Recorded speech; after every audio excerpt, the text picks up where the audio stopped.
센터에서 정현정입니다.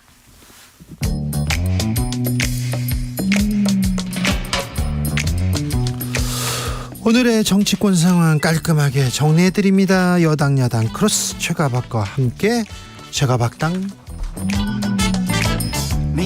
여야 최고의 파트너 두 분 모셨습니다. 최형두 국민의힘 의원 어서 오세요. 안녕하십니까. 박성준 더불어민주당 의원 어서 오세요. 네, 안녕하세요. 네. 강서구청장 보궐선거 하루 남았습니다. 그런데 네네. 역대 최대 사전투표율이에요. 투표율이 높으면 민주당한테 유리합니까? 국민의힘한테 유리합니까? 저한테 먼저 물어보나요? 네. 투표율이 높아서 어느 당에 유리하다 이런 것보다는 네. 왜 투표율이 높아졌을까를 생각하면 그 답이 나올 것 같아요. 왜 높아졌습니까? 일단은 기초단체장 선거이지만 전국적인 선거가 됐다. 예, 관심이 전국 높죠. 관심도가 매우 높기 때문에 강서 구민들도 전국적인 관심에 부응해서 투표장에 나갈 확률이 높아진 것이죠. 네. 근데 그 왜 높아졌냐면 첫 번째는 이번 강서구청장 보궐선거가 윤석열 정권 들어서서 이 중간 평가적인 개념이 있는 거죠. 그래서 정권 심판론에 대한 여론이 상당히 강하기 때문에 윤 정권이 1년 반 동안 뭘 했는지에 대해서 시민 여러분 그리고 강서 구민 여러분께서 판단해서 투표를 한다는 의미가 있고, 두 번째는 이 문제를 일으켰던 사람이 다시 출마를 했다면 대통령이 이 범법자, 범죄자를 사면을 해서 다시 강서구청장 후보를 내세웠다라는 부분에 대해서 과연 유권자분들이 어떻게 판단할 것이냐에 대한 심판이 바로 내일 치러진다, 이렇게 봐야 되겠죠. 최영두 의원님. 네, 이게 지금 어떤 김태우 후보는 우리 강서구에서는 사실은 좀 강서구 원래 구직대 구청장이나 네. 또 총선에서 우리 당한테는 그렇게 좋은 지역은 아니었습니다. 쉽지 않은 지역입니다. 쉽지 않은 지역이었죠. 강서 그 김태우 구청장이었으니까 지난번에 뗀 거 아니냐 이런 말이 나올 정도로 했었는데, 지금 저도 이제 가봅니다. 자주 가서 좀 이렇게 민심도 보고 또 지역에 가서 지지 호소도 하고 하는데, 보면은 첫날 사전투표가 첫날 이튿날 있었거든요. 네. 첫날은 이게 평일이었습니다. 금요일이었거든요. 금요일 날 이렇게 보면은 나이 드신 분들이 많이 갔다 그래요. 네. 그럼 이제 일요일 날, 그럼 토요일 날은 사전투표는 이제 직장을 지내시는 분들이 이제 많이 가시겠죠. 젊은 사람들이 상대로 갔을 텐데, 어쨌거나 이 지역에 대해 지역을 위한 정말 일꾼이냐, 이 강서구의 여러 현안들을 해결하고 지난 1년간 보여주던 추진력을 할 사람이냐, 이런 거 하나 하고, 또 하나는 지금 아시다시피 김태우 후보를 둘러싼, 그리고 또 민주당 후보를 둘러싼 이제 성격 규정이 있지 않습니까? 김태우 후보라는 사람은 용감한 이제 공익 제보자, 공익 신고자였다라고 하는 사람들, 그런 정의로운 일을 했던 사람을 탄압해서 그 형식적인 논리로 해서 법원에서 이제 대부 확정이 되었는데, 그러나 많은 국민들이 그런 정의로운 공익 신고자를 보호하지 않는다면은 정말 권력 핵심의 그런 부패나 부정은 누가 감시할 것이냐, 이런 이제 각성 때문에 이제 사면 복귀를 시켰죠. 시켜서 다시 나왔는데, 그 하나하고 다음에 이제 민주당 후보는 뭐 민주당 내에도 규정이 있겠습니다만,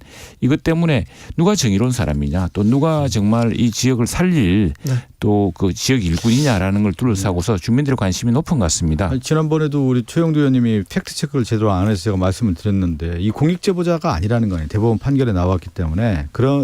이번에 진교훈 후보, 민주당의 진교훈 후보와 국민의힘 이 김태우 후보의 싸움은 진짜냐 가짜냐의 싸움인 거고요. 네. 그동안에 윤석열 정권이 내세웠던 상식이라고 하는 부분이 결국은 몰상식이었고, 또 공정이라고 하는 부분을 봤을 때 불공정, 여기에 대한 심판론 아니겠습니까? 강서구청장 재보궐선거 얘기는 2부에서 자세히 합니다. 선대위원장들 차례로 만나보는데요. 짧게 하나만 물어볼게요. 네, 네. 자, 내일 강서구청장 선거 누가 이깁니까? 최영도 의원님. 이깁니까? 국민의힘이? 저는 정의가 이겨야 된다고 생각합니다. 정의가 이기고 정말 화곡을 마곡으로 빌라를 아파트로 만들 수 있는 김태우 후보가 이길 거라 생각합니다. 박성중 의원님? 저는 절실한 후보가 이긴다고 봐요. 누가 절실합니까? 우리 민주당이 절실하고요. 한 표 한 표 부족하고 3표 부족합니다. 끝까지 표를 모으고 예. 지금 앞에 제가 말씀드린 것처럼 윤석열 정권에 대한 중간 심판론으로서의 알겠습니다. 국민의 결집된 힘이 저는 나타날 거라고 이재명 민주당의 적반하장을 심판하는 순간일 겁니다. 알겠습니다. 자, 넘어가겠습니다. 예. 김행 후보자는 어디 가셨어요? 김혜무 저 어디 갔습니까? 있지요. 어디 가셨어요? 어디 갔다뇨? 아니 전화를 잘 받는 분인데 전화도 안 받으시더라고요. 아이 전화를 지금 받을 수 있습니까? 뭐 이렇게 받아도 뭐라 그러고 저렇게 받아도 뭐라. 저도 그 전화 같은 거 직접 말로 하지 말고 네. 보통 이제 대변인 논평이라든가 대변인 있잖아. 대변인 통해 이야기하고 해요. 아니 그런데 의원님 청문회잖아요. 국민들한테 의혹을 해명하고 비전을 얘기하는 청문회 자리인데 청문회를 마치지 않고 간 건 도망간 거 아닙니까? 그런데 그게 이제 우리는 뭐 민주당에서 무슨 방지법 만들고 우리도 또 다른 방지법을 만드는데 어떤요? 이 문제가 있었습니다. 네. 이 여성가족위원회 청문회를 하면서 네.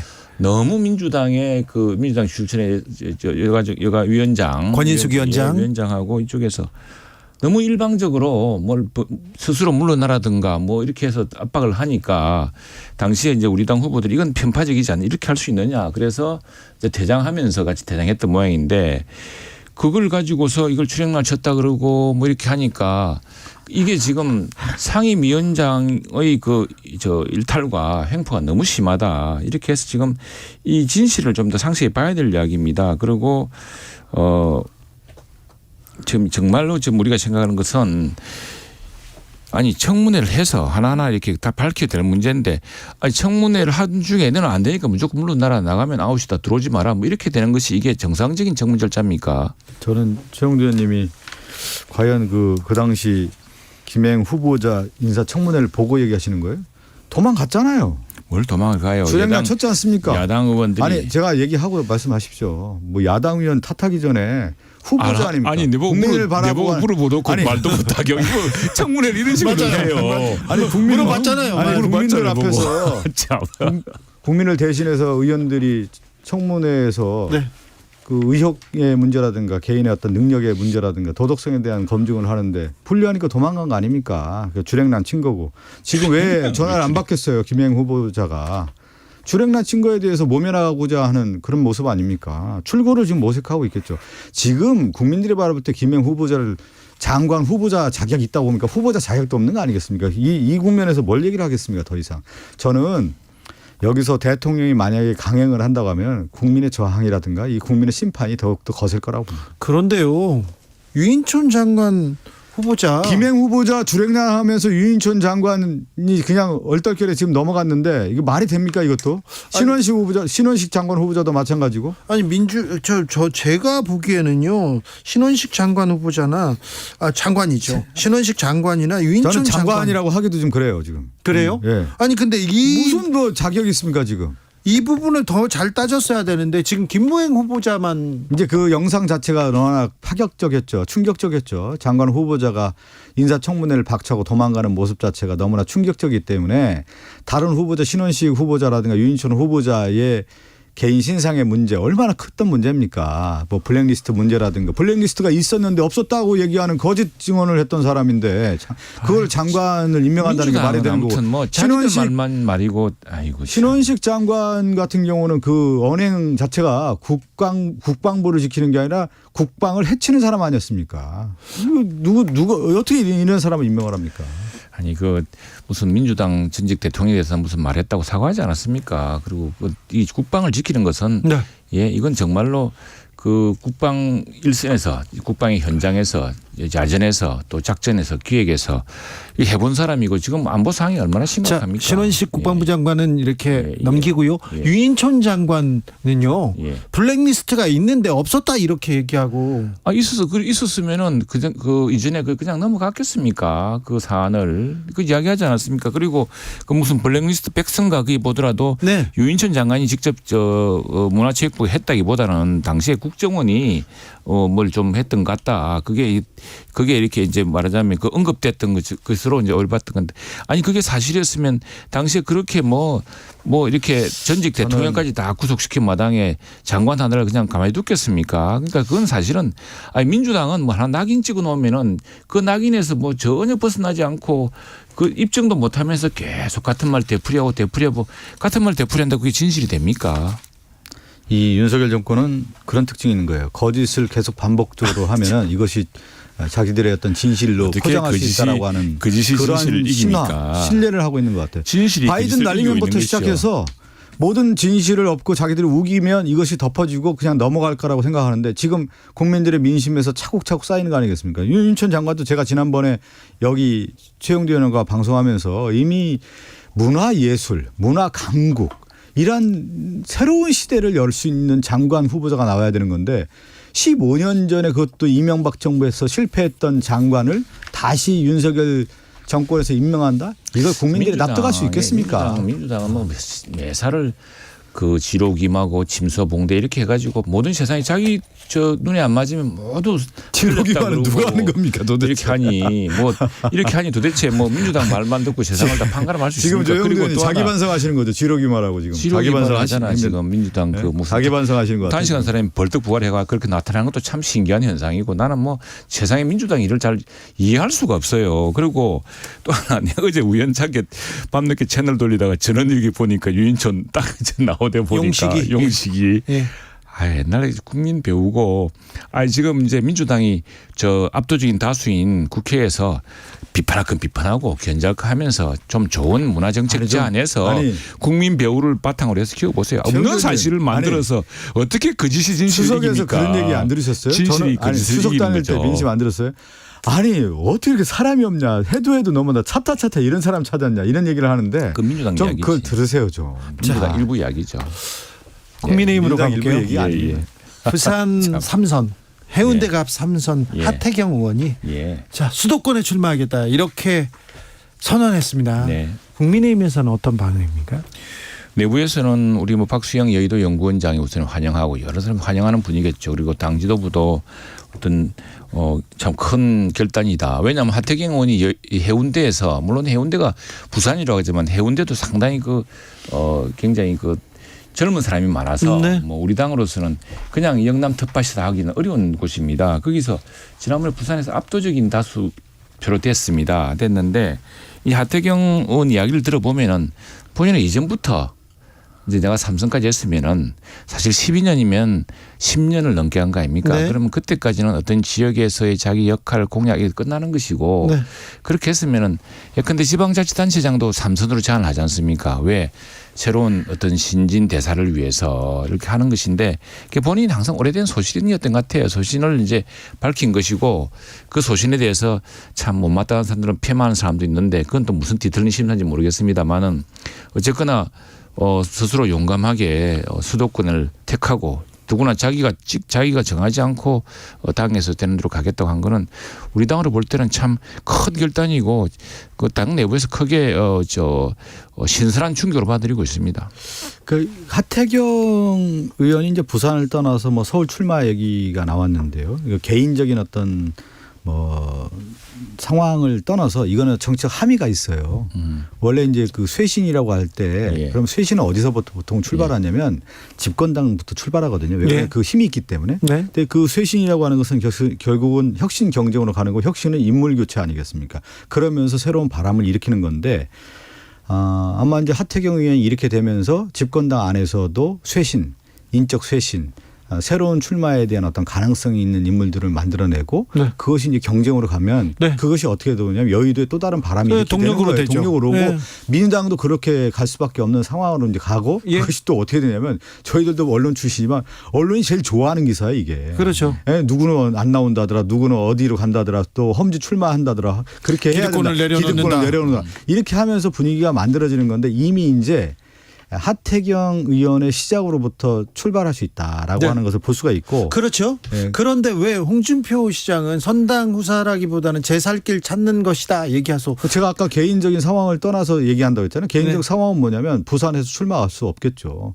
왜 그러냐면 당연하겠습니까? 윤석열 정권에서 하태경 의원을 그 좋은 자리에 주는 게 아니라 새로운 신진 인사로서 바꿔치기 하려고 할 텐데 이것을 하태경 의원이 머리가 좋거든요. 이미 알고 나는 스스로 밀려나기 전에 내가 명분을 잡아서 수도권 진출하겠다 이렇게 사실은 이제 하태경 의원도 그렇고 박수영 의원도 그렇고 여러 의원들이 이제 우리 정치 쇄신을 위해서 국회의원도 3년속 선출 한 지역구에서 3년속 선출하는 경우는 제한을 두자. 왜냐하면 지방자치단체장은 3년임을 제한을 하지 않습니까?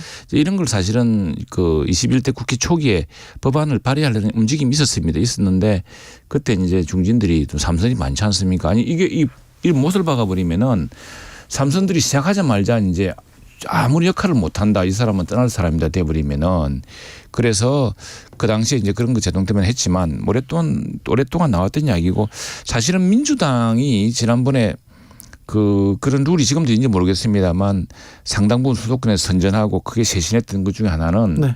대표적으로 정세균 이제 의장인 경우인데 네. 전북의 예. 지역구를 버리고 종로로 예. 오셨죠. 버리고 한 게 당시에 민주당의 누군가가 그 당시 아마 어느 그것도 혁신적인 방안으로 네. 호남 텃밭에 네. 3연속 삼선한 사람들은 전부 수도권 가라 그랬습니다. 예. 그래서 이제 그 무진장에서 무한장수 진안에서 삼선을 했던 정세균 의원이 종로를 택한 거죠. 그렇죠. 예, 상당히 어려운 데인데 종로를 2연패 계속 2연속으로 당선되고 하면서 이제 드디어 국회의장도 바라보고 총리도 하고 했죠. 네. 민주당에서 상당히 그런 민주당 내에서 그 전례가 있었는데 사실은 그걸 국회 내에서 법제하기는 참 어려웠던 측면이 있습니다. 그런데 이걸 사태경 의원이나 우리 박수영 의원이나 이런 분들이 내부적으로도 여러 검토했던 사안이고 이제 그걸 몹시 실행하는 것이 실행하고 아니 어쨌거나 저기서 새로운 데서 시작한다는 것은 뭐 하태경 의원은 전국적으로 알려진 인물입니다만 쉽지 않은 일이거든요. 큰 그렇죠. 결단이라고 봅니다. 네, 결단인데 이제 그 정치권에서 가장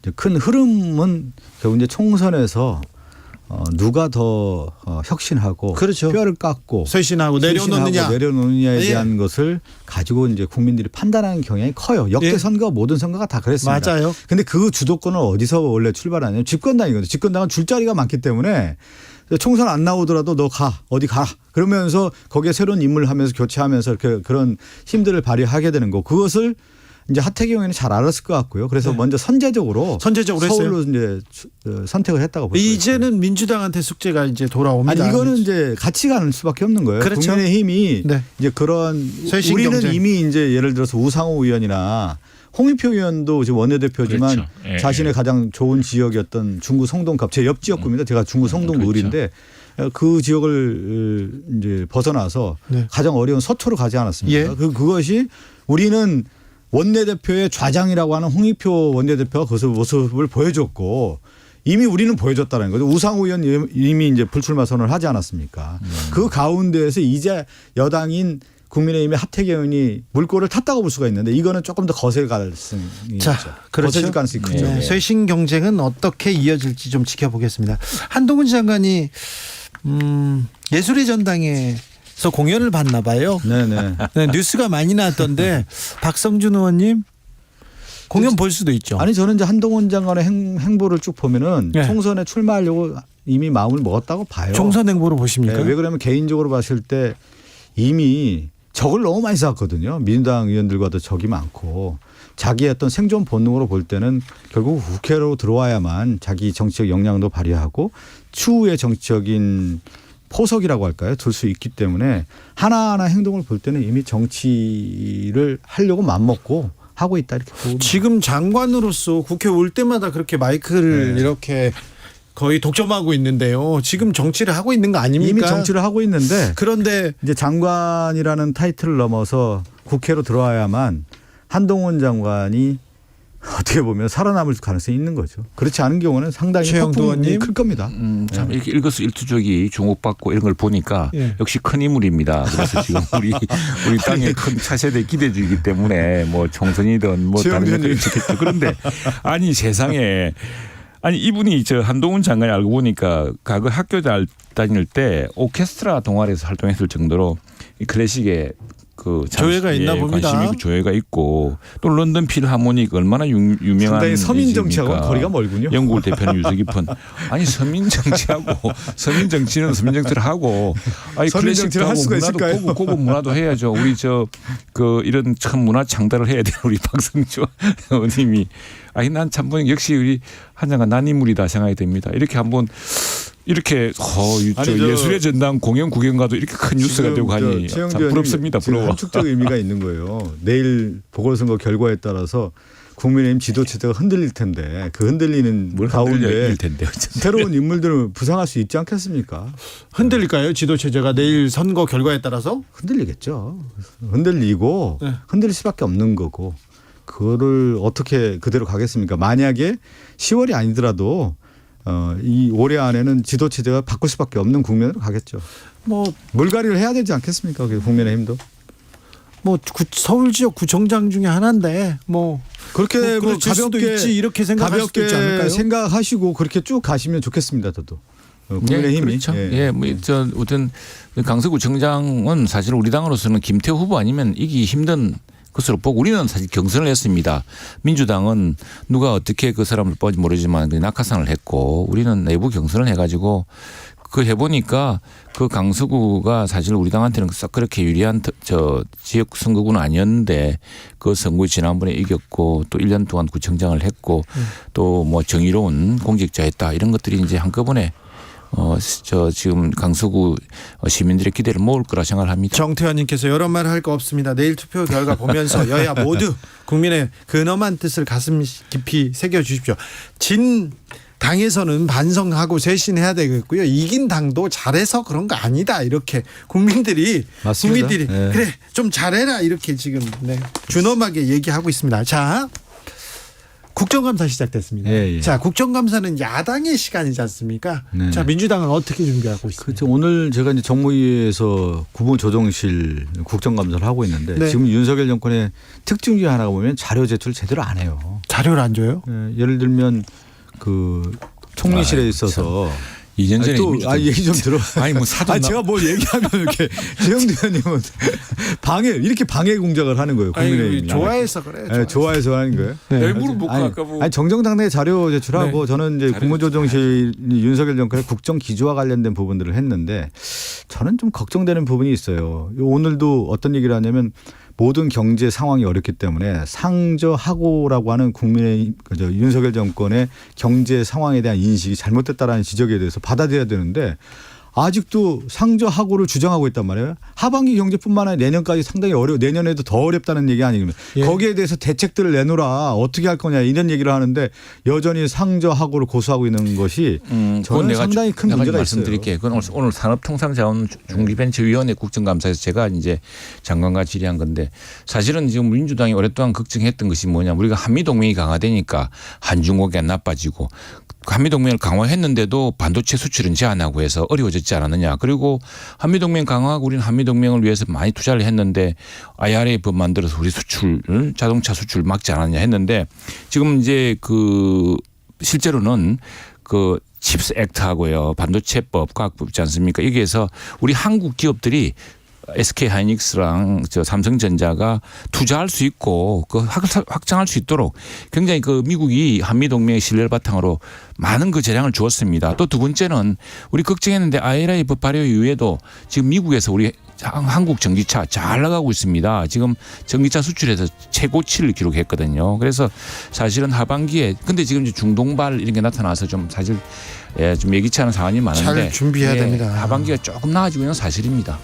그렇지 않은 것 같아서 걱정해서 근데 정부에게 걱정은 받아드리겠습니다. 요구를 하는데 요청도 하고 우리도 열심히 하고 있습니다. 잘 안 받아들여지는 것 같습니다. 칭찬으로 시작합니다.